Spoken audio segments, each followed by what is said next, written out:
नमस्कार.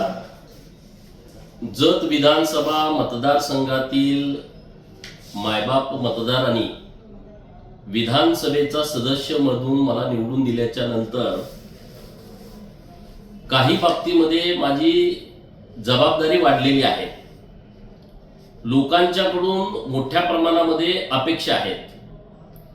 मी विधानसभेचा सदस्य होण्यापूर्वी जेव्हा मी विधान परिषदेचा सदस्य होतो तेव्हा संक अप्पर तहसीलदार जे आहे यातून काही गावं उंदी अप्पर तहसीलदार यांच्याकडे वर्ग करून नव्याने उंदी अप्पर तहसीलदार कार्यालयाला मंजुरी मिळावी यासाठी मी मागणी तत्कालीन सरकारकडे केली होती.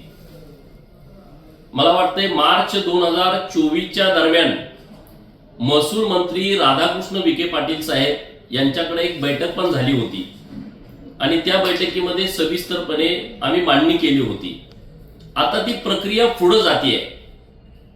संघ आणि उंदी मध्ये पूर्वीपासून काही बाबतीमध्ये विवाद आहेत आणि त्यामुळं उंदी परिसरातील लोकांची मागणी आहे की उंदीला नवीन अप्पर तहसीलदार व्हावं आणि त्यानुसार नव्यानं प्रस्तावित जे उंदीला अप्पर तहसीलदार कार्यालय केलेलं आहे त्यामध्ये 22 गावांचा समावेश आहे.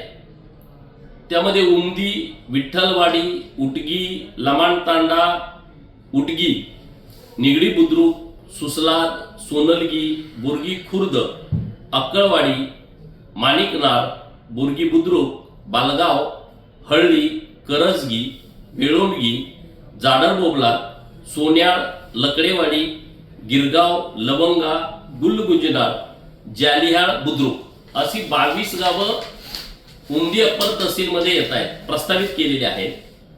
उंदी अप्पर तहसील कार्यालय निर्माण झाल्याच्या नंतर अप्पर तहसील कार्यालय संक यामध्ये राहणारी गावं 29 आहेत.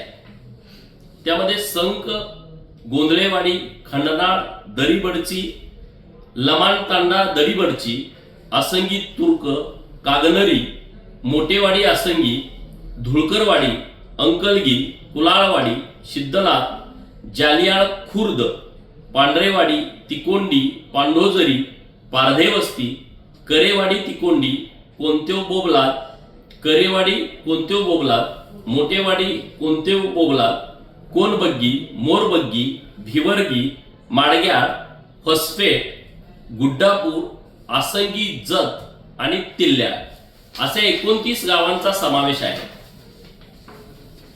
माझा स्वभाव कोणावरती अन्याय करण्याचा नाही. सर्व घटकांना न्याय देण्याच्या दृष्टिकोनातून हा आमचा प्रयत्न आहे. लोकांनी कोणत्याही अफवांवरती विश्वास ठेवू नये. आम्ही जे करेल ते योग्यच करेल. संघमध्ये वेगवेगळी कार्यालय यावीत यासाठीचाही माझा प्रयत्न सुरू आहे आणि त्यातील एक भाग म्हणून एक मोठं हॉस्पिटल आपण सरकारी प्रस्तावित केलेलं आहे. ते पण मंजुरीच्या टप्प्यामध्ये आहे. रेशीम प्रशिक्षण उद्योग केंद्र हे संकला व्हावं यासाठी वस्त्रोद्योग मंत्री महोदयांच्याकडं मी एक मागणी केलेली आहे आणि त्याच्याबद्दल सरकार सकारात्मक आहे.